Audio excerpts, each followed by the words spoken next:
Históricamente, la reelección siempre ha existido en El Salvador para casi todos los cargos de elección popular. Todos han tenido la posibilidad de ser reelectos mediante el voto popular. La única excepción, hasta el momento, ha sido la presidencia de la República. Con las reformas a los artículos que ya les comentaba, el artículo 75 y el artículo 152, propongo homologar estas condiciones para la reelección presidencial al resto de cargos de elección popular. Esto es bastante simple, pueblo salvadoreño.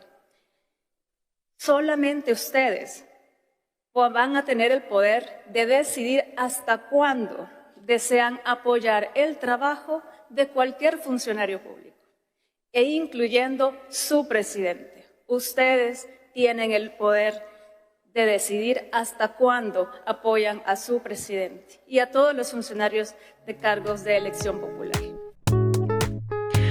La Asamblea Legislativa de El Salvador, controlada por el oficialismo, acaba de aprobar la reelección presidencial indefinida y la extensión del mandato a 6 años. Una reforma express sin deliberación real en una asamblea sin oposición efectiva. Así, Nayib Bukele, quien ya gobierna bajo un régimen de excepción perpetuo, sin garantías judiciales ni separación de poderes, consolida aún más su control absoluto sobre el aparato estatal.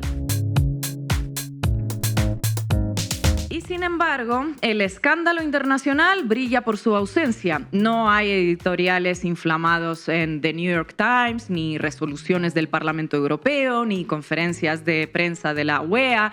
Nada, cero. Bukele puede concentrar el poder sin consecuencias porque su gobierno no representa ninguna amenaza para los intereses de Estados Unidos ni del capital transnacional. Lo contrario ocurre cuando se trata de Venezuela, Bolivia o Cuba. Ahí sí brotan las alarmas, los titulares grandilocuentes y las etiquetas de régimen autoritario, autocracia o dictadura populista.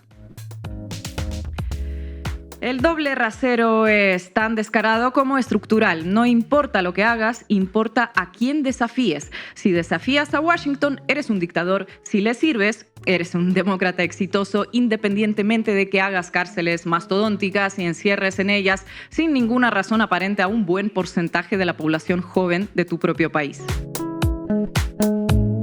La cuestión no se reduce, como interesadamente se plantea, al tema de la reelección, sino más bien al procedimiento para aprobar sus medidas y a muchas de esas medidas en sí. Nayib Bukele gobierna desde hace más de 2 años bajo un régimen de excepción permanente, suspendiendo garantías constitucionales y derechos fundamentales en nombre de la guerra contra las pandillas. La construcción de una megacárcel presentada como símbolo de orden y justicia junto con la criminalización creciente de la disidencia, los medios críticos y las organizaciones de derechos humanos configuran un modelo de gobierno de claro corte autoritario. Si esta concentración de poder, esta anulación de contrapesos, este régimen de excepción estructural no se califica como dictadura, entonces la palabra ha perdido todo valor analítico. Lo que sucede hoy en El Salvador es un síntoma alarmante del deterioro del lenguaje político y de la banalización del concepto de democracia. En manos de los poderes mediáticos y diplomáticos dominantes, la democracia se ha transformado en una herramienta discursiva al servicio de una geopolítica asimétrica. Se condena al gobierno que se atreve a cuestionar la arquitectura neoliberal y se aplaude al que, con mano dura, garantiza la estabilidad del mercado y la obediencia diplomática. Bukele concentra todo el poder sin pudor, opera bajo un estado de excepción indefinido, viola sistemáticamente derechos humanos, controla todos los poderes del Estado y desmantela los mecanismos institucionales de control. Y sin embargo, es presentado como líder innovador, como demócrata eficaz. Su pecado, al parecer, es haber sido eficiente en términos de seguridad, no su deriva autoritaria. La reelección no es un problema, el problema es la hipocresía. La democracia no puede depender del lugar que ocupes en el tablero geopolítico. Si solo se es demócrata cuando se está del lado correcto del capital, entonces no estamos hablando de democracia, sino de simulacro. Esto lo escribía para Diario Red María Teresa Felipe Sosa luego de que Nayib Bukele se diese finalmente luz verde para ser el presidente vitalicio. Hoy en la base América Latina, desde Ciudad de México, hablamos de El Salvador, su elección de ser la subcontrata de Trump para las violaciones de los derechos humanos y una democracia que brilla por su ausencia en el país centroamericano, pero a la que parece que ya no se le extraña. Bienvenidos y bienvenidas.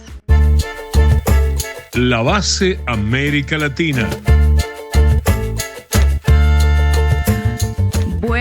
Bueno, audiencia de la base América Latina, Marco, Estefanía, buenos días. Finalmente me sumo a este espacio luego de un largo viaje transatlántico que duró un mes entero. Desde aquí mando mis agradecimientos a la compañera Daniela Pastrana por haber estado a pie de cañón a lo largo de este mes de julio y felicidades a Estefanía, a Marco por sacar adelante la base América Latina.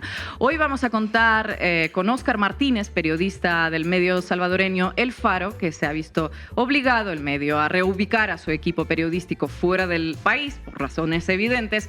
Óscar está exiliado en México como tantos y tantos de sus compañeros y compañeras. Así que vamos a arrancar. Marco, ¿qué nos traes hoy? Bueno, vamos a hablar de Bukele, su proceso de concentración de poder, cómo lo hizo, por qué tiene cierta popularidad y hacerse las preguntas a veces incómodas, pero también develar algunas cosas de cómo llegó hasta la cima, que hoy llega a su, diríamos, conclusión de concentración del poder con la reelección indefinida que se le abre por delante. ¿Qué cuentan los medios sobre el líder innovador? Bueno, primero hablaremos de cómo el gobierno de Salvador persigue periodistas incómodos, cómo nada más llegando al poder se armó un medio de comunicación propio con ese dinero del Estado que dijo que no iba a gastar y cómo los medios internacionales le ayudaron a construir esta figura de dictador cool, autócrata cool o el dictador más fresh de México. De América Latina. De América Latina, cómo no. Vamos a arrancar, Juanma. Debí tirar más datos. Con Marco Teruggi.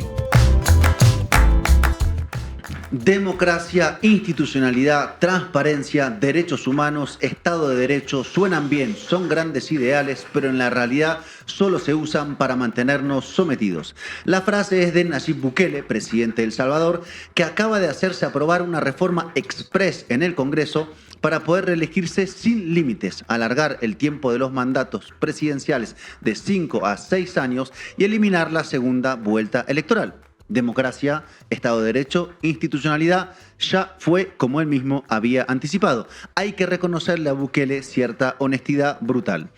Las reformas constitucionales fueron impulsadas por su partido Nuevas Ideas, que tiene 55 de 60 diputados en el Congreso y lograron 57 votos en total, lo que se llama un control absoluto legislativo procedente de las elecciones de 2024. Fue ese Congreso que de hecho aprobó en enero de este año la simplificación del trámite de las reformas constitucionales. Ya no es necesario, como lo era hasta ahora, que sean dos legislaturas diferentes que aprueben cambios constitucionales, sino que una sola puede hacerlo. Y bueno, eso fue lo que pasó.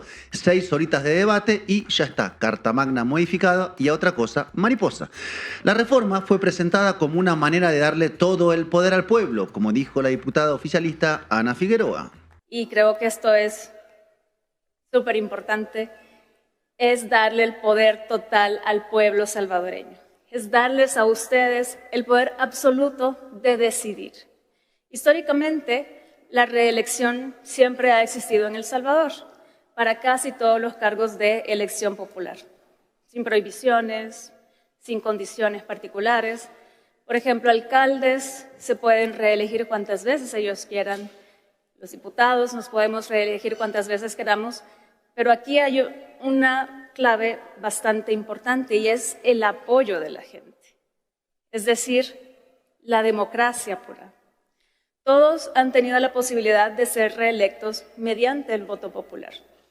La única excepción, hasta el momento, ha sido la presidencia de la República. Ay, qué emoción. Dicho así, suena bastante bien bonito, pero, la realidad es muy diferente porque de lo que se trata con estas reformas es de la culminación de un proceso de concentración de poder por parte de Nayib Bukele, alias el dictador más cool, como él mismo se llamó a sí mismo en 2021, en un camino en el que un año tras otro dio pasos para clausurar el Estado de Derecho en El Salvador y logró hacerlo con apoyo social, algo que vamos a explicar cómo sucede sucedió, porque ahí está el asunto tal vez más importante a dilucidar para pensar El Salvador en las democracias o en América Latina. Pero si te parece, Marco, cuéntanos cómo fue ese proceso en estos 6 años que lleva como presidente. ¿Cómo no? Empecemos, sí, porque Bukele ganó en 2019. Originalmente venía del Frente Farabundo Martí de Liberación Nacional, el partido político de izquierda que se armó luego de la guerra civil interna, esa guerra que terminó con los acuerdos de paz de 1992 firmados acá en Ciudad de México.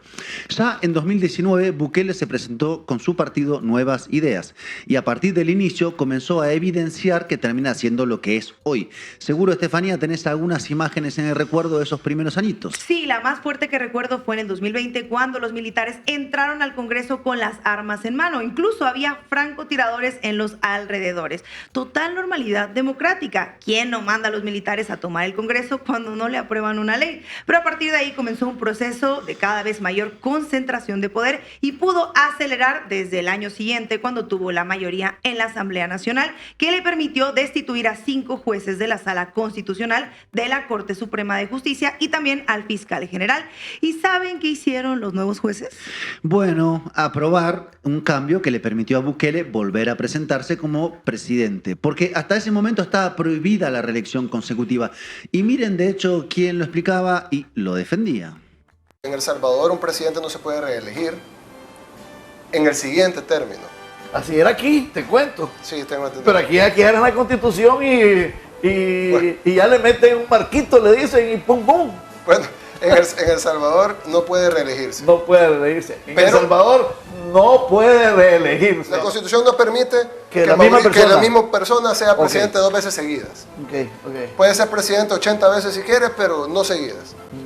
Entonces, eso es para garantizar que no se mantenga en el poder y que él ocupe su poder para quedarse en el poder. Si él sale del poder... Vaya. ¿Qué pasó, señor Bukele? Pasó de estar de acuerdo con la no reelección consecutiva a aprobarse una reelección consecutiva a directamente ir por la reelección indefinida, así nomás. Es que claro, ¿quién no le agarra el gustito a ser presidente cuando empieza a controlar todos los poderes del Estado? Sobre todo cuando se gobierna con estado de excepción permanente. Porque a partir de marzo de 2022, Bukele decretó el primer estado de excepción y todavía se mantiene hasta el día de hoy. Lo renovó, escuchen bien, 41 veces, más total normalidad democrática. Marco, explícanos qué implica el estado de excepción.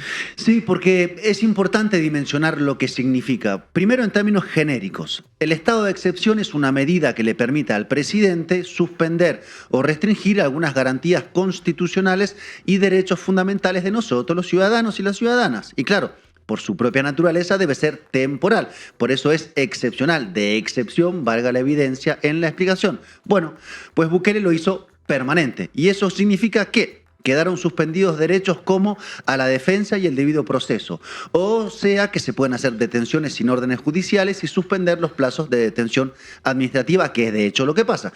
También se restringió el derecho a la libertad de asociación o reunión o la inviolabilidad de la correspondencia y las telecomunicaciones, esto desde marzo de 2022. O sea, lo que se llama un Estado de Derecho equilibrado y una democracia plenísima. Total plenitud. Y de hecho, lo único pleno en El Salvador ahora es el poder de Bukele, que en el 2024 fue reelecto, logró los 55 escaños en el Congreso y entonces vino el cambio legal en enero sobre cómo reformar la Constitución y finalmente la aprobación de la reelección indefinida que fue aprobada la semana pasada. Pero claro, falta un tema clave en toda esta historia: las pandillas o maras, como se las conoce en El Salvador.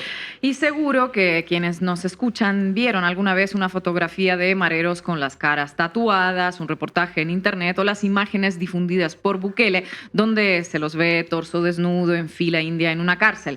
Bueno, ahí reside el centro de gravedad de su popularidad, su política contra las maras o al menos los resultados en términos de índices de homicidios. Vamos a ponerlo en números, Marco, adelante. Bien, vamos a agarrar una curva de 10 años. 2015, año en que Bukele ganó la alcaldía de San Salvador. La tasa de homicidio fue de 100 por cada 100.000 100.000 habitantes. De hecho, fue uno de los años récords en pico de homicidios. Y si vemos la curva en la pantalla, podemos ver el descenso de los índices de homicidio hasta alcanzar 2.5 en 2023 y 2 en 2024. Y en esa curva hay un hito central que es el 2022 con el estado de excepción y el encarcelamiento masivo de personas. Más de 84.000 jóvenes pobres, trabajadores, en su mayoría varones. Sobre esos datos de inseguridad que bajaron se basa de hecho la popularidad de Bukele. Según la última encuesta del Instituto Universitario de Opinión Pública del mes de junio, para más del 75% de la población, lo mejor que está pasando en el país es justamente la seguridad.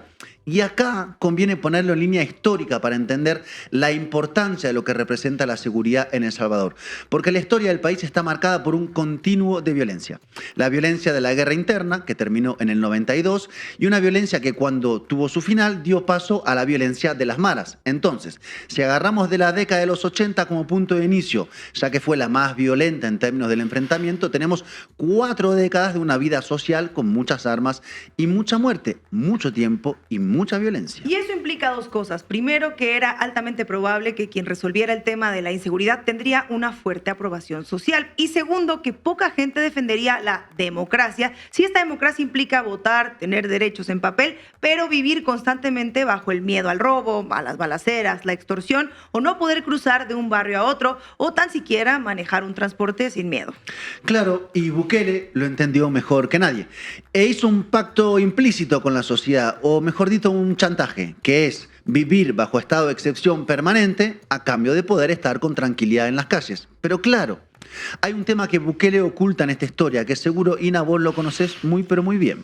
Sí, este tema es la historia de pacto entre Bukele y las maras. Un pacto que comenzó en las elecciones de 2015.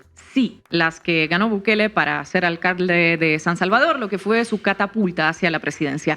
Ese pacto comenzó ese mismo año, como cuenta en una entrevista que le dio al medio El Faro hace poco, alias Liro Man, quien fue el líder de la mara llamada Barrio 18 Revolucionarios.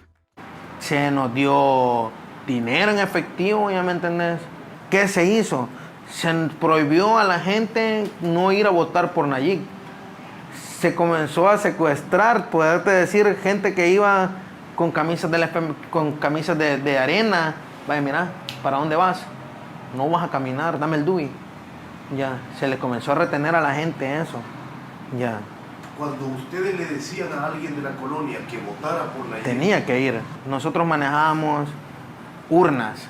La gente que estaba en las urnas para contar votos, gente que estaba ahí, que iba a estar como representando a Arena o representando al frente, era gente que nosotros habíamos puesto ahí. Eran los ojos, ¿ya me entendés? Que había mujeres, habían hermanos, habían primos. ¿Vos crees que la revolución tuvo que ver en que Bukele ganara las elecciones municipales de San Salvador en 2015? Te voy a decir esto, mira, la revolución tenía todo el centro de San Salvador. Brother, tuvo mucho que ver, no te estoy diciendo que no tuvo que ver, te estoy diciendo que sí. Lo que cuenta alias Liro es básicamente cómo le permitieron a Bukele ganar las elecciones para ser alcalde en 2015. Y luego cuenta él y otros líderes más de maras cómo también apoyaron a Bukele para la presidencial en 2019 y las de alcaldías en 2021. O sea que Bukele ganó las elecciones en parte gracias a las maras entre el 2015 y el 2021. ¿Qué tal el señor Bukele, el supuesto enemigo de las maras? Se ve que la democracia pues nunca fue lo suyito. Exacto, Estefanía. Algo así como contábamos, de hecho, en un episodio anterior sobre lo que pasó en Colombia, cuando los políticos ligados al expresidente y hoy condenado Álvaro Uribe comenzaron a aliarse con los paramilitares para ganar elecciones. Bueno, en este caso lo hizo Bukele con las maras, con un pacto que tenía dos partes, como todo pacto. Por un lado, el gobierno alertaba a las pandillas sobre operativos policiales, llevaba obra a sus comunidades e incluso les daba negocios legales. Y en contraparte, las maras le daban respaldo en las elecciones con métodos como el que contaba alias Liro. Y el enlace oficial era Según lo que contaron los propios líderes de las pandillas, el actual director de reconstrucción de tejido social del gobierno de Bukele, Carlos Marroquín. Todo un esquema que duró hasta 2022, cuando ese pacto se rompió. Las maras, en particular la llamada Salvatrucha, asesinaron a 87 personas en un fin de semana y allí comenzó el estado de excepción permanente que sigue hasta el día de hoy. Y el gobierno dejó que varios líderes se fueran del país, como el propio Alias Liro. Y Bukele así desplegó entonces todo su arsenal mediático con las detenciones masivas y arbitrarias. Inauguró el Centro de Confinamiento de Terrorismo, o el famoso CECOT, y ahí en el CECOT secuestró a 252 migrantes venezolanos deportados de Estados Unidos ese año, que contaron una vez de regreso a Venezuela los malos tratos recibidos durante las semanas que estuvieron ahí. Y no fueron los únicos. Según la Organización Mundial contra la Tortura, por ejemplo, los métodos de tortura son sistemáticos bajo Bukele, y entre marzo del 2022 y agosto del 2024 se registraron 300 muertes bajo esta custodia estatal. Pero las denuncias por las violaciones de derechos humanos no son parte de las preocupaciones principales de los salvadoreños. Según la encuesta del Instituto Universitario de Opinión Pública, como ven en pantalla, allí se indica que, comillas, el encarcelamiento de personas inocentes y otras violaciones a derechos humanos es de hecho el último de los problemas que enfrenta la población, con solo 2.1% de las personas que lo señalan como principal preocupación, contra 39.2% que ve a la economía como problema número uno. Por eso también Bukele puede actuar con tanta impunidad. Y cuenta desde enero, además, con un aliado en la Casa Blanca, aunque el término de aliado me parece hasta demasiado generoso. Sí, diría más bien que cuenta un jefe, ¿no? Que le da carta blanca y respaldo diplomático. Imagínense, Trump no va a cuestionarle las violaciones de derechos humanos. Entre fantasmas no se pisan las sábanas.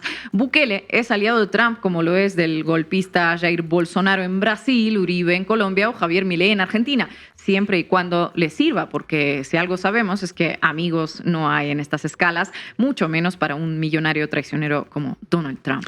Entonces, y esta es la situación actual de Bukele, tiene las manos libres a nivel de Estados Unidos, el control de todo el aparato del Estado, un respaldo social y la perspectiva altamente probable de reelección en la contienda general que se va a hacer en el año 27. Y acá conviene hacer dos aclaraciones finales. Por un lado, sobre la reelección indefinida, ¿es necesariamente mala? No.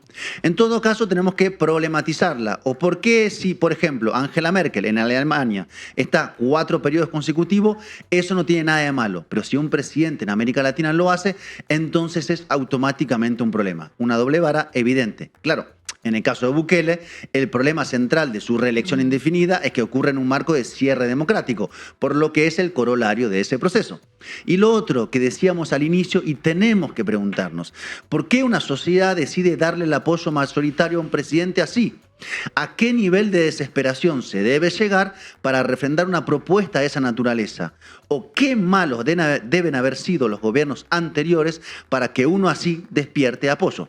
Es una pregunta similar a la que podemos hacernos para pensar, por ejemplo, en Argentina, el respaldo a Milei. Y el problema está justamente en las democracias que no dan respuestas, donde las personas viven peor en la seguridad y en la economía, una frustración y desesperación que abre las puertas a los Bukele de este siglo. Nunca mejor dicho. Gracias, Marco Teruggi. Desde los panfletos salvadoreños hasta los panfletos internacionales, los más prestigiosos. ¿Saben qué? Me tienen sin cuidado que me llamen dictador.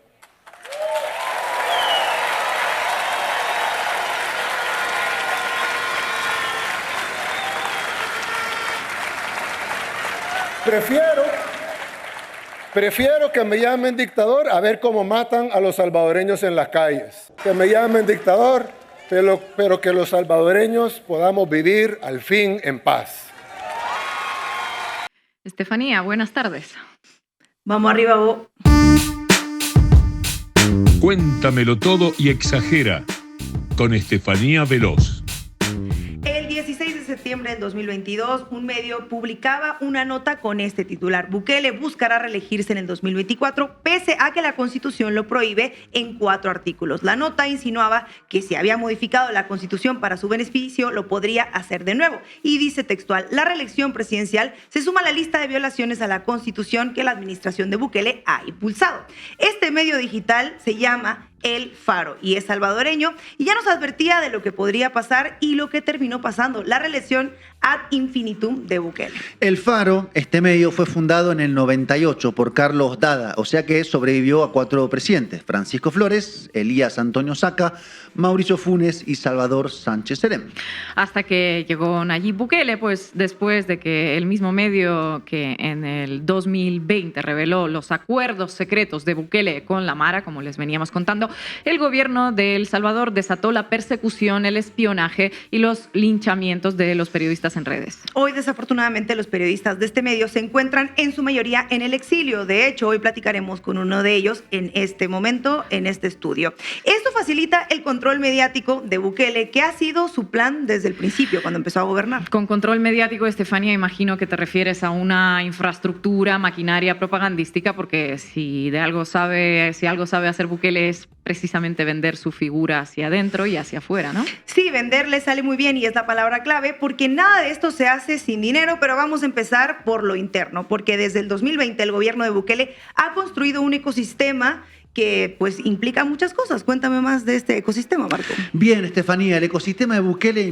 incluye el diario El Salvador, lanzado en octubre de 2020, que fue presentado por el gobierno de Bukele como supuestamente autosostenible por publicidad, pero solo el gobierno anuncia en él gastando presupuesto de energía y publicidad, declarando los gastos como reservados o inexistentes. El diario El Salvador no disimula que es un altavoz del gobierno. El 28 de febrero del 2021, en plenas elecciones, su portada publicaba "Hoy se hace historia", pues calcando un tema de Nuevas Ideas, el partido de Bukele. Ya me puedo imaginar entonces su cobertura sobre esta reelección.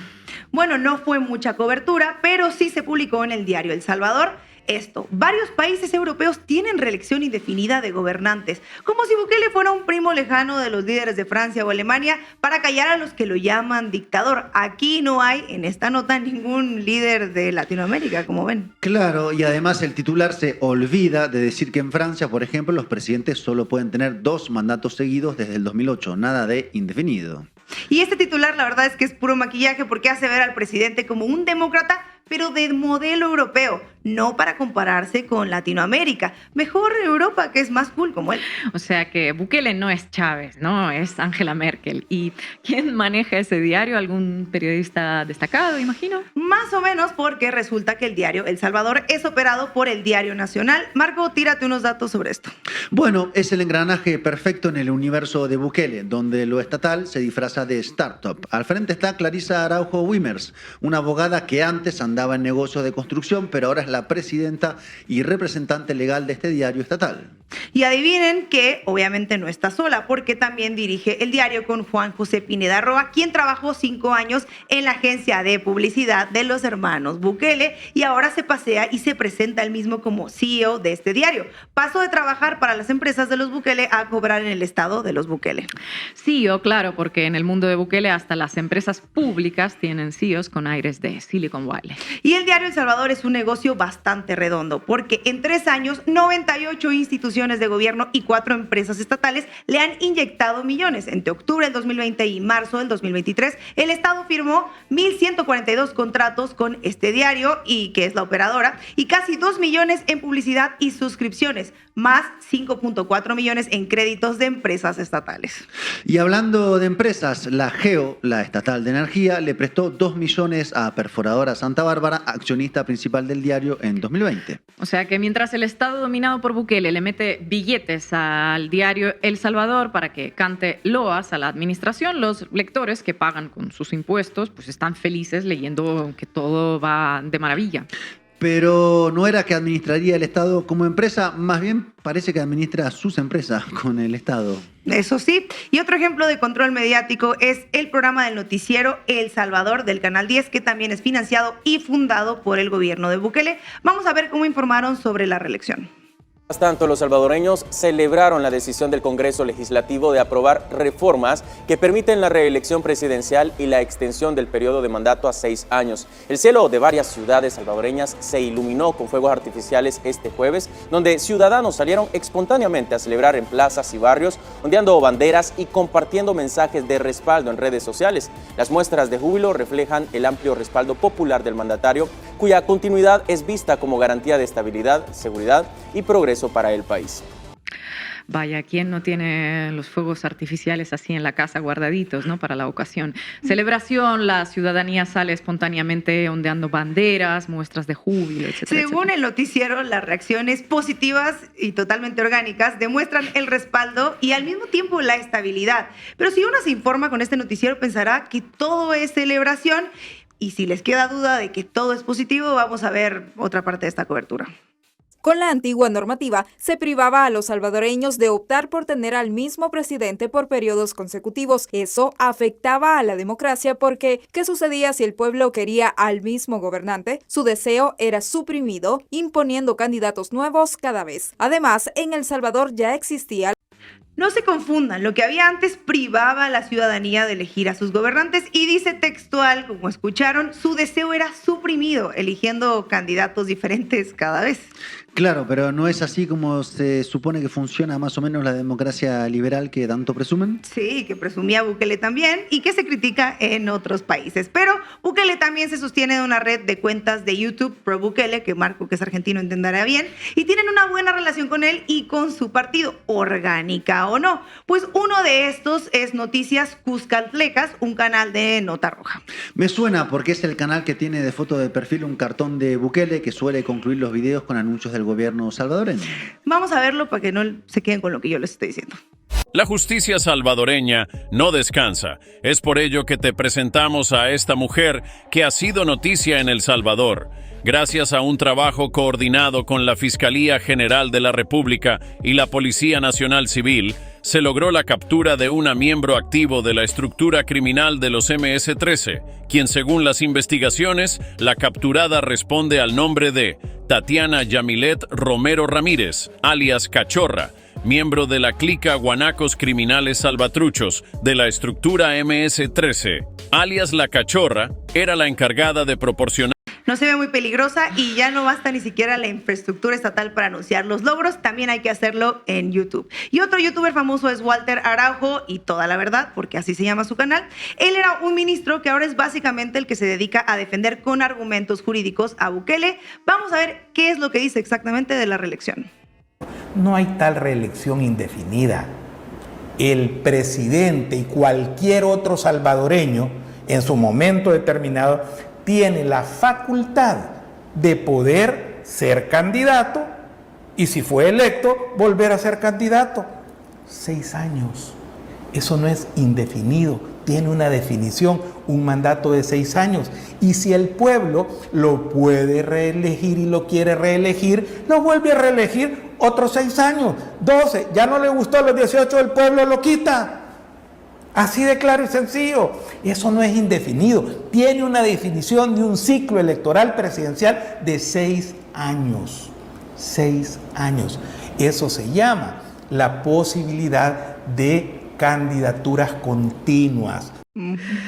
Entonces nos explica que no es reelección indefinida y luego procede a explicar exactamente una reelección indefinida. No es lo mismo, pero es igual, ¿no? Y es igualito, pero quizá el más famoso de los youtubers es Soy José Youtuber, un joven con casi 500,000 de seguidores que justificó así la reelección y que además es íntimo de Bukele.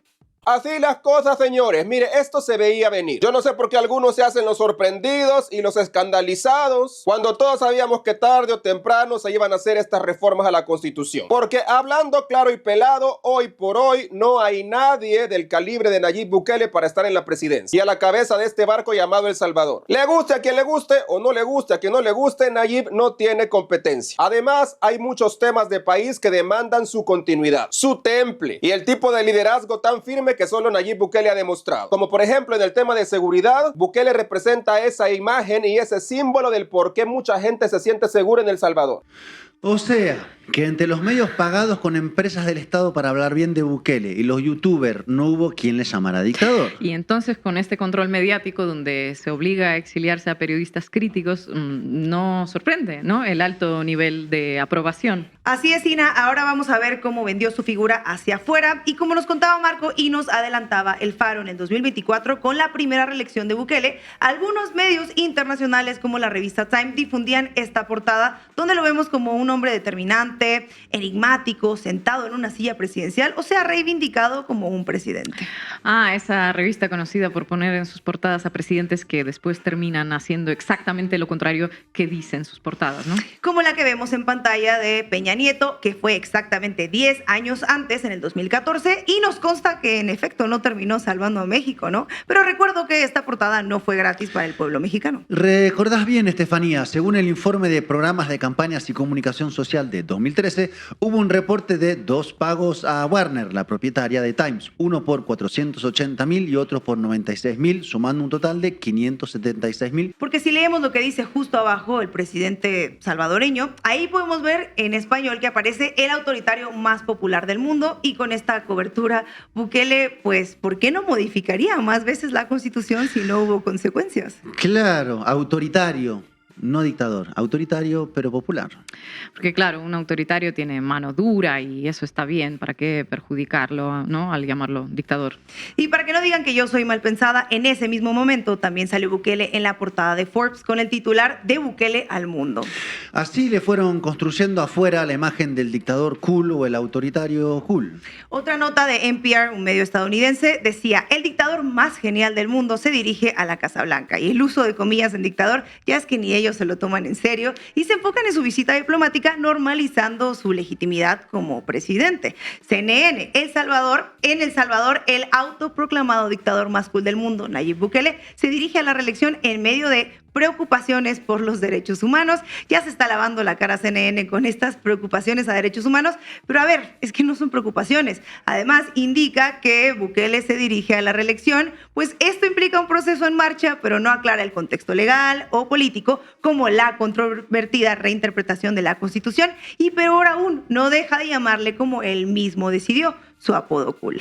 En medio de preocupaciones, no dice en medio de violaciones sistemáticas a los derechos humanos, no dice miles de detenidos sin juicio, dice preocupaciones, como si fuera un detalle menor en su camino triunfal a la reelección. Y este titular del Washington Post no tiene desperdicio porque dice: el líder de El Salvador está actualizando el manual del autócrata para la generación de TikTok. ¿Qué tan malo puede ser Bukele si lo aman en TikTok? De eso están hechos los dictadores cools de este siglo. ¿Y qué habría sido, me pregunto, de Mussolini si hubiera tenido TikToks? ¿Cómo serían sus reels y sus videitos? O si de mínimo tuviera una buena cuenta de X con su amigo Elon Musk. Pues no estás tan lejos con las comparaciones, porque los medios hacen comparaciones. Abajo dice, en esta portada que vemos, Berlusconi y Trump llegaron al poder gracias a la televisión. Nayib Bukele aprovecha el poder de la afiliación a las redes sociales. Ah, bueno, 2 grandes figuras para equiparar. Parecería una crítica del medio, pero irónicamente es un halago, ¿no? ¿Por qué? Porque la cooperación de Bukele en migración y detención de migrantes para Estados Unidos es el objetivo de su política exterior en la región.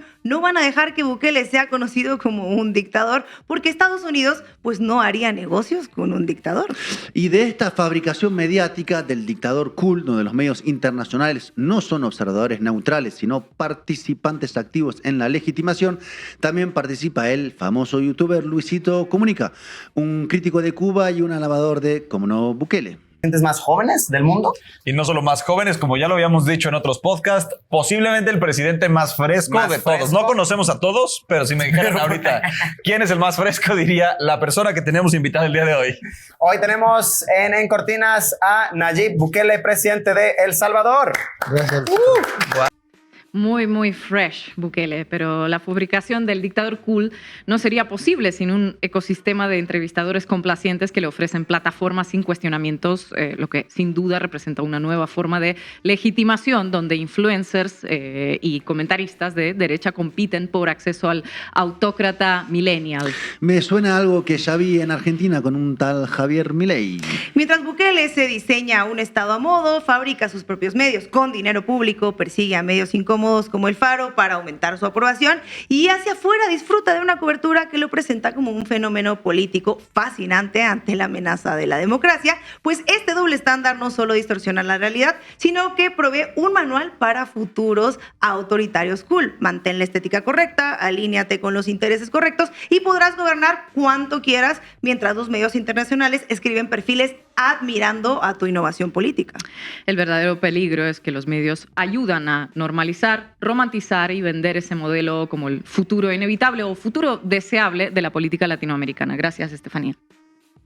El populismo, platicando con las personas que hemos platicado y compartiendo lo que hemos compartido, a lo primero que se encarga es a desmantelar instituciones poco a poco, a reescribir constituciones para poderlas acomodar a los antojos de los diferentes líderes corruptos que tenemos en Latinoamérica. A buena entendedora. ¿Quién se hubiera imaginado que una iba a estar de acuerdo, ¿no?, con lo que dice la Gloria Álvarez? Bueno, el gran elefante que tenemos en la habitación es por qué Bukele se eterniza o la eternidad se bukeliza quizás, ¿no? Bueno, ¿saben cuál es el dato económico global más sobresaliente de las últimas 5 décadas? Bueno, es el crecimiento imparable de la desigualdad. Ricos que habitan en mansiones de oro, viajan en aviones privados y se deleitan en yates, y su contracara, trabajadores que vemos reducidos nuestros salarios y nuestros derechos, y pobres hacinados en chaperíos sin destino. El 10% más rico de la población mundial ostenta el 75% de la riqueza acumulada, mientras que el 50% más pobre posee apenas el 2%. Según la organización Oxfam, desde 1980, la riqueza de los 1.000 millonarios se multiplicó por 7. Mientras tanto, los salarios en los países del denominado primer mundo y en América Latina se estancaron o incluso retrocedieron.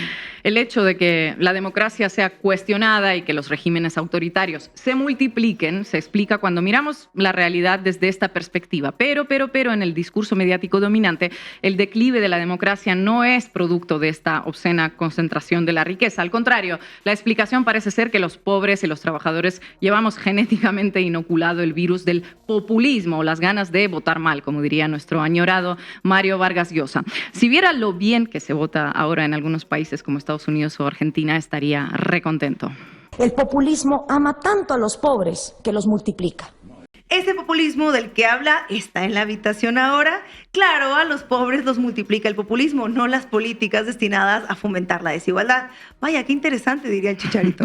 Así es como la tendencia al crecimiento de regímenes autoritarios de ultraderecha aparece disociada de su causa, que es la injusticia social, e incluso de sus consecuencias o de las consecuencias directas de sus políticas, que es precisamente acrecentar esas desigualdades. Y allá por la década de los 80, un presidente argentino pronunció una frase que quedó inscrita en el imaginario del país: con la democracia se come, se educa y se cura. Pero ¿qué pasa cuando la democracia no da respuesta y con ella no se come, no se educa y no se cura?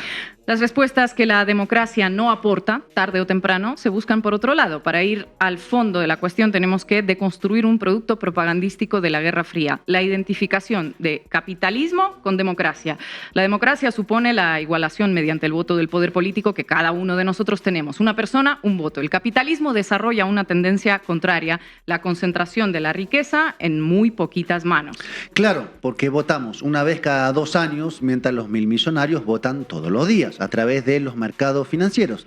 Nosotros elegimos un gobierno y ellos lo pueden comprar, condicionar, desestabilizar y, ¿por qué no, voltearlo en cuestión de días con lo que se conoce, por ejemplo, como golpe de mercado? Como dijera en su día Warren Buffett, claro que se está librando la lucha de clases, pero es mi clase, la de los ricos, la que la está librando, y la estamos ganando. Eso sí, los populistas y autoritarios no se confundan, somos nosotros. ¿Se puede democratizar el poder político sin democratizar el poder económico? ¿Vale lo mismo el voto de cualquier mexicano que el de Carlos Slim? ¿Cuánto vale el voto del empresario argentino Marcos Galperín? Bukele no existiría si la democracia hubiera generado condiciones dignas de vida para todos los salvadoreños. Las maras no se hubieran propagado como hongo si ganarse la vida honradamente hubiera estado al alcance de todas las personas. Si el Partido Demócrata hubiera honrado el compromiso que dice tener con la clase trabajadora estadounidense, Trump no sería presidente, sino solo un millonario lumpenburgués terriblemente traumatizado y acomplejado de dedicado a gozar de placeres reñidos con la ley en su mansión de Mar-a-Lago. Los partidos socialdemócratas de Francia, Italia o Grecia seguirían existiendo si se hubieran dedicado a fortalecer y extender los estados de bienestar en lugar de plegarse, como lo hicieron, al consenso neoliberal y dedicarse a bajar salarios y recortar derechos. ¿A quién puede sorprender entonces que en un mar de injusticias y desigualdades, en medio del abandono de sus propias ideologías por parte de los partidos de izquierdas, el voto popular se incline por cualquiera que diga algo distinto y disonante, una receta que no sea la misma que nos trajo hasta acá? Todo ello sazonado con una inyección considerable de medios y de financiación a todo aquel que defienda abiertamente los derechos de los más ricos, como hacen los partidos de extrema derecha de todo el mundo. El sociólogo español Vicent Navarro destaca en un texto publicado en Diario Red que desde 1979 hasta 2017 el PIB per cápita en Estados Unidos creció un 85%. Todos los estadounidenses podrían vivir un 85% mejor, pero no, ¿qué va? En ese mismo lapso, la clase trabajadora sin educación superior perdió un 13% de su capacidad adquisitiva. Datos similares se replican en los países europeos. En Alemania, la parte de la renta que queda en manos de los trabajadores se redujo del 70 al 65%. Si alguien se pregunta por qué crece el partido neonazi AfD, puede tirar de la punta de ese ovillo. En Francia, la parte de la renta que queda en manos del trabajo se redujo del 74 al 68%. ¿Tendrá algo que ver eso con el crecimiento de la extrema derecha de Marine Le Pen en el norte desindustrializado del país? Y si para alguien la incógnita es Giorgia Meloni, le contamos que en Italia la reducción fue del 72 al 64%. Y si alguien más se pregunta por Vox, en España la caída de la renta del trabajo es más espectacular, del 72 al 58%. Es decir, que cada vez producimos más, cada vez hay más riqueza, pero cada vez son menos los que se quedan con todo lo que producimos. El incremento de la productividad en las últimas décadas fue enorme. En 1980 apenas se usaban computadoras y hoy tenemos miles de actividades informatizadas y automatizadas. La jornada laboral podría reducirse sin dificultad, pero en lugar de eso nos dicen que las jubilaciones no se pueden pagar y que es necesario aumentar la edad laboral. ¿Por qué no se podrían pagar las jubilaciones? Porque no están los recursos. Bueno, eso es falso, especialmente porque los ricos pagan cada vez menos impuestos. Mira, todos los impuestos son un robo. No nos hagamos bolas. El gobierno es un grupo de personas que actúan organizadamente y ejercen la violencia en contra del resto de los ciudadanos. Entonces vienen y te quitan el producto de tu trabajo. Y a todos ustedes, todos los que ganan dinero trabajando honestamente, más o menos pierden como el 50% de su valor, del valor de su trabajo. ¿A cambio de qué? ¿Qué te dan? Sígame para más consejos sobre la meritocracia. En fin, en su primer gobierno, Donald Trump redujo los impuestos a las empresas y lo volvió a hacer en el arranque de esta segunda administración con mayor ímpetu, si cabe. Milei en Argentina fue aún más allá. Además de reducir los impuestos que pagan los ricos, incrementó los que pagan los trabajadores. Y no contento con eso, bloqueó cualquier subida de sueldos y de jubilaciones. Porque sí, el Estado de Milei interviene y con fuerza considerable en la economía, para beneficio, eso sí, de los mismos. Hay una forma alternativa de que las jubilaciones se puedan pagar sin problema: erradicar los paraísos fiscales e incrementar los impuestos a las empresas. Una propuesta súper sencilla, pero que apenas aparece en el debate público. En su lugar, los partidos políticos de centro, derecha y de ultraderecha compiten para ser los campeones en la baja de impuestos a los ricos. La preocupación por conservar la democracia es un bonito discurso para que un candidato se muestre en televisión. La preocupación verdadera de ese candidato bien coacheado no es la democracia, es exacerbar el capitalismo y las ganancias de las empresas transnacionales con la excusa de que es lo único que funciona y de que el dinero que se regala a los 1.000 millonarios acaba por desbordarse y llegar así al resto de las capas sociales que están por debajo de ellos. El famoso si llueve arriba, cae abajo, ¿no? Una teoría que lleva décadas mostrándose como falsa.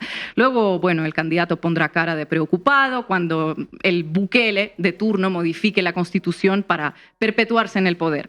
La pregunta que se deberían hacer todas las fuerzas políticas que en las últimas décadas propagaron la injusticia social es aquella que Almodóvar convirtió en título de una de sus películas. ¿Qué he hecho yo para merecer esto? Especialmente cuando los inadaptados a los que han llevado al poder para contener a la casi inexistente izquierda se vuelvan también contra ellos y contra su poder de influencia, como ya pasó en su día con la ultraderecha en Europa.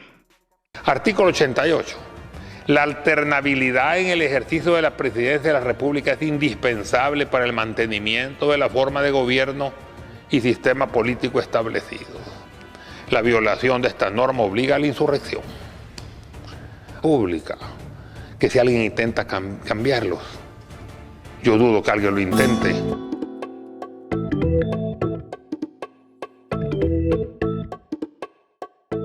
Y hoy en la mesa de análisis nos acompaña Óscar Martínez, periodista del medio salvadoreño El Faro, exiliado en México. En su país natal hay varios casos abiertos en la Fiscalía, obviamente por las investigaciones periodísticas, por su trabajo. Vamos, Óscar, muchísimas gracias por acompañarnos. Gracias a ustedes por la invitación. Óscar, llevamos unos años ya analizando a Bukele, creo que siempre con los mismos términos, ¿no? La violación de los derechos humanos, ahora la mega cárcel, luego pues el estado de excepción permanente, los intentos para reelegirse, de hecho el programa se llama El Presidente Vitalicio, pero hay algo que parece evidente, que es que tiene apoyo de la población. ¿Es así? ¿Son cifras reales? ¿Y cómo lo explicas? ¿Cómo tenemos que explicar esto a las audiencias? Sí, son cifras reales. Fíjate, la población en El Salvador todavía apoya profundamente a Bukele, no a su movimiento político. Sus diputados, por ejemplo, no heredaron esa aprobación. Esa es la razón, por ejemplo, por la que Bukele quiere juntar sus elecciones en 2027 con la de los diputados, para que todavía pueda darles un manto protector de popularidad. ¿Cómo explico que Bukele sea lo que es? Mira, por varias razones que trataré de resumir rápido teniendo en cuenta el tiempo. La primera es porque Bukele es un publicista.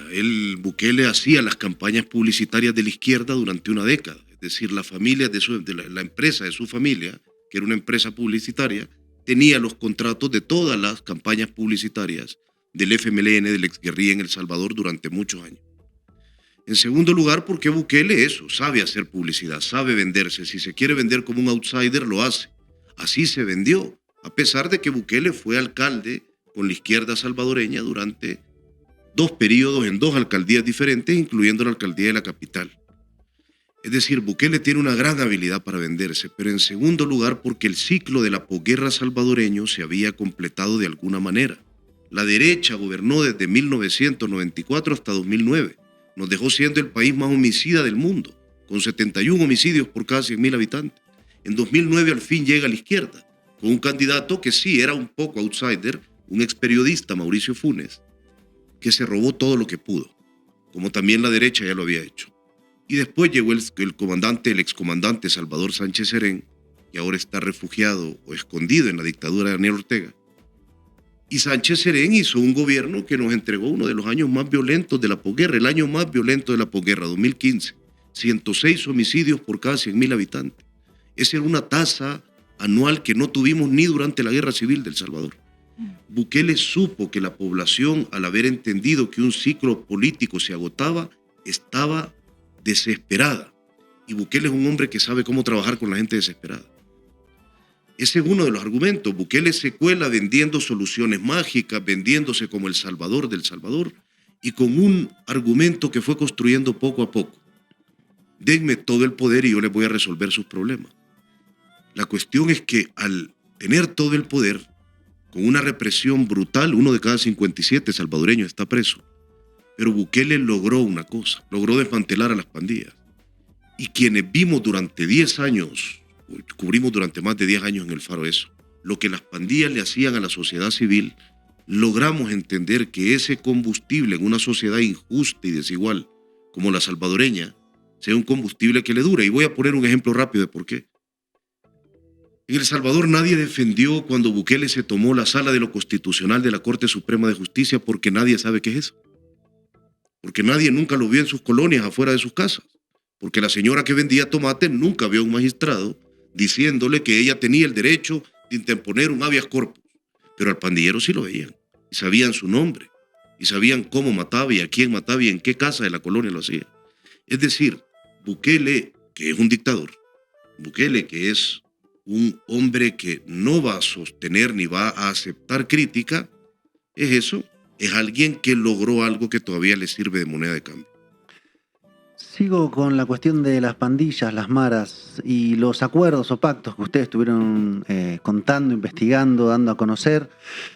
¿Cómo está esa situación? Pienso en particular en algunos dirigentes, líderes de maras que están fuera del país, preocupaciones de Bukele respecto a lo que puedan decir, porque bueno, son pactos con organizaciones que han sido declaradas terroristas por Estados Unidos. ¿Cómo está esa zona que puede ser de turbulencia para Bukele?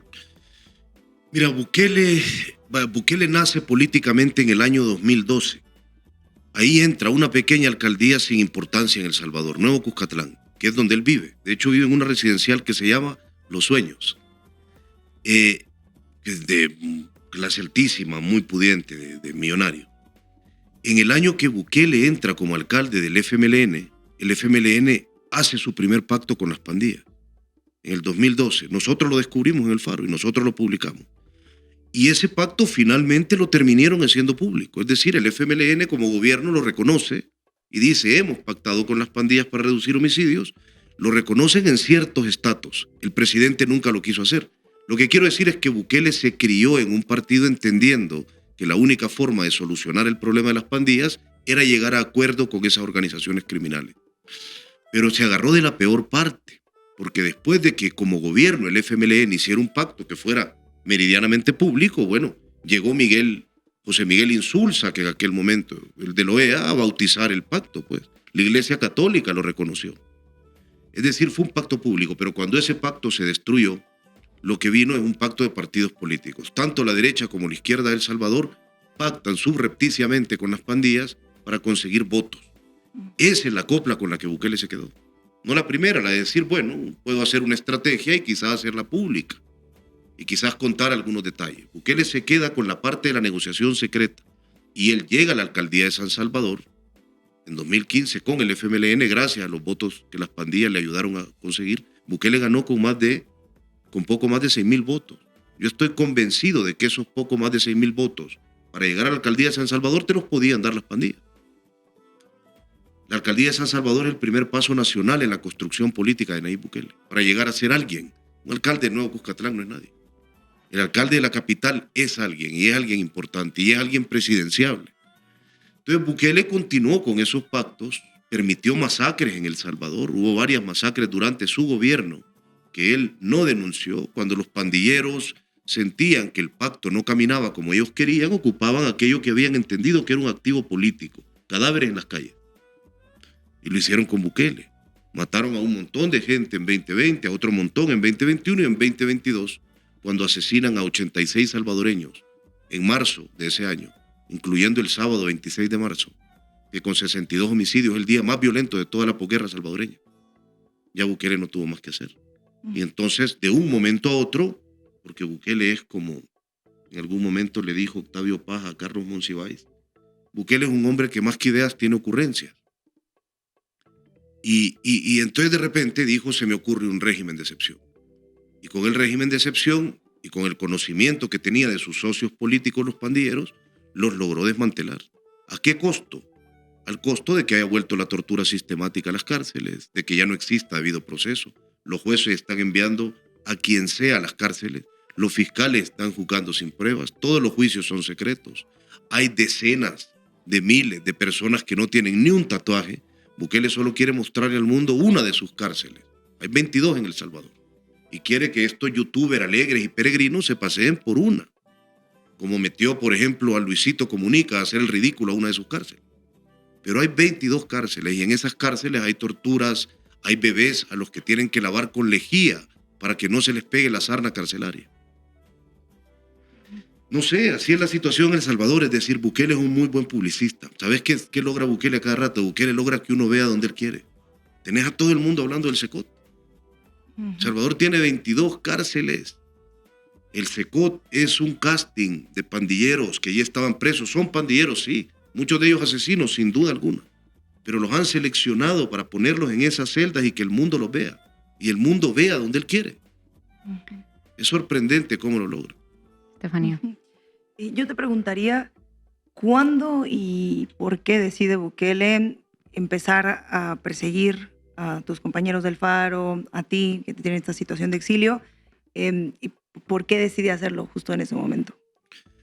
Mira, Bukele ya había empezado antes. Nosotros hicimos la primera revelación del pacto con pandillas en el año 2020, ahí con documentos del propio gobierno, que hoy después de la revelación del New York Times nos enteramos de que esos documentos que nosotros obtuvimos los sacó el propio carcelero de Bukele, Osiris Luna, cuando estaba pidiéndole asilo a Estados Unidos y no se lo aceptaron. Eso lo sacamos en 2020, ahí nos empiezan a intervenir con Pegasus. Tuvimos 17 meses intervenidos con Pegasus de una forma obsesiva. Yo creo que tengo el lamentable récord latinoamericano, 42 intervenciones en 17 meses. Ahí ya sabíamos que nosotros supimos de la intervención de Pegasus y permitimos seguir 3 meses intervenidos como para que Citizen Lab, que es el laboratorio de tecnología de la Universidad de Toronto, terminara los análisis. Y descubrimos una intervención en vivo que estaba siendo llevada a cabo desde El Salvador, al teléfono de mi hermano Carlos, que es con quien aparezco en las entrevistas a Charlie. Lo que quiero decir es que ya desde entonces había problemas. Luego nos acusa de lavado de dinero. Acusar un periódico de lavado de dinero es absurdo, pues. Para lavar dinero tenés que tener dinero. Nos acusa públicamente de lavado de dinero en cadena nacional. Nos mandan 4 auditorías fiscales que pretenden con una forma absurda, caricaturesca, demostrar que nosotros lavamos dinero. Entonces tuvimos que mudarnos a Costa Rica. El primer exiliado del Faro es el Faro. Faro se fue para que no nos congelaran las cuentas, para que nos permitieran seguir informando, porque hay fuentes que solo te hablan en persona, como ustedes bien lo saben. Sobre todo cuando hay regímenes autoritarios, hay gente con mucho miedo. Y el periódico entonces empezó a ser más difícil de hacer, porque lo que antes nos costaba una taza de café en una cafetería con una fuente, nos costaba alquilar un Airbnb con apartamento subterráneo para que la fuente entrara a cierta hora, para reunirnos media hora con esa persona a nombre de alguien más y que pudiera salir y revelar algo. Entonces se vino haciendo bien difícil y ya habíamos tenido 2 intentos de abrir órdenes de captura. ¿Por qué le molestó lo de Charlie más que lo demás? Yo no creo que la de Charlie sea la revelación más profunda de pactos con pandilla que hayamos hecho. Lo que creo que es en video. Nunca habíamos tenido a 2 líderes pandilleros sentados detallando. Aporta información valiosa, mucha. Nunca habíamos tenido a uno de los socios criminales de Bukele sentado contando los detalles. Pero se viralizó. Tuvo más de 2 millones de vistas en unas cuantas semanas. Y Bukele considera que su reino son las redes. Y le molesta mucho que te metas con él ahí. Y durante unas semanas no logró cambiar la narrativa. Y eso a un hombre, pues sí, como él, lo frustró mucho. Y ya no nos dejó entrar al país. Oscar, el título de este programa es Bukele, el presidente vitalicio. ¿Estás de acuerdo? ¿Cuánto tiempo le das? Porque evidentemente con esta posibilidad de reelegirse indefinidamente hay mucha gente que va a votarlo, ¿no? Bukele en unas elecciones ahorita mismo en El Salvador arrasaría. O sea, nosotros somos prensa crítica contra un dictador al que mi pueblo ama. Eso no lo puedo negar, no lo puedo ocultar. No son cifras falsas. La gente en El Salvador lo quiere. Lo votaría mañana mismo. No quiere que regresen los partidos anteriores. Bukele además es un dictador muy rápido. Lo que Ortega construyó desde que volvió al poder en 2007 y lo consolidó en 2018 con los asesinatos de gente en las calles, Bukele lo hizo en 3 años. Y sin tener que pegarle tiros en la cabeza a mucha gente. Encarcelando después a una gran parte de la población, pero Bukele es mucho más ágil que todos estos dictadores a los que estamos acostumbrados. Bukele llega al poder en junio de 2019 y en mayo de 2021 ya tenía el poder total de todas las instituciones. Habiendo llegado con un partido de derecha, Gana, que era un taxi que ocupó para llegar al poder, que era partido que tuvo que ocupar porque le bloquearon injustamente la candidatura con otros partidos con los que él estaba. Llega con un partido que no era importante, que nunca había ganado la presidencia. Bukele es muy eficiente, es más eficiente que los demás dictadores latinoamericanos. Entonces, ¿qué creo que va a pasar? Lo vamos a tener por más años de los que creíamos. ¿Qué creo que va a pasar? Que pronto van a empezar a ver todas las señales que ocurren en otras dictaduras, que ya ocurren, por ejemplo, en Nicaragua. Vas a empezar a ver que no dejan entrar a la prensa extranjera. Vas a empezar a ver expropiaciones, va a empezar a ver congelamiento de cuentas. Vas a empezar a tener a las pocas personas valientes, críticas que aún quedan dentro del país, fuera del país o en las cárceles de Bukele. Bukele se siente muy fuerte porque está Trump. Tiene las condiciones ideales. Cuando estuvieron los demócratas que ceden rápido, pero al menos hubo sanciones a sus funcionarios. Los 2 funcionarios de Bukele que pactaron con las pandillas, que uno de ellos dirigió el pacto y el otro prestó las cárceles para que el pacto se concertara, están sancionados en varias listas de Estados Unidos. Con Trump eso no va a pasar. Bukele tiene camino libre, sabe que lo tiene hasta 2028, sabe que cuando se reelige en 2028 va a haber en el mundo algún nivel de alaraca. Necesita estar tranquilo antes de que eso ocurra. Por eso quiere que las elecciones sean en 2027, antes de que Trump posiblemente en 2028 deje el poder. Entonces es un cálculo y yo creo que es un timing inteligente. El hombre sabe manejar los timings muy bien. Oscar, muchísimas gracias por acompañarnos en La Base. Con gusto. Y llegamos al final de este programa. De aquí, desde el estudio en Ciudad de México, nos van a ver de lunes a jueves a la misma hora. Hasta mañana.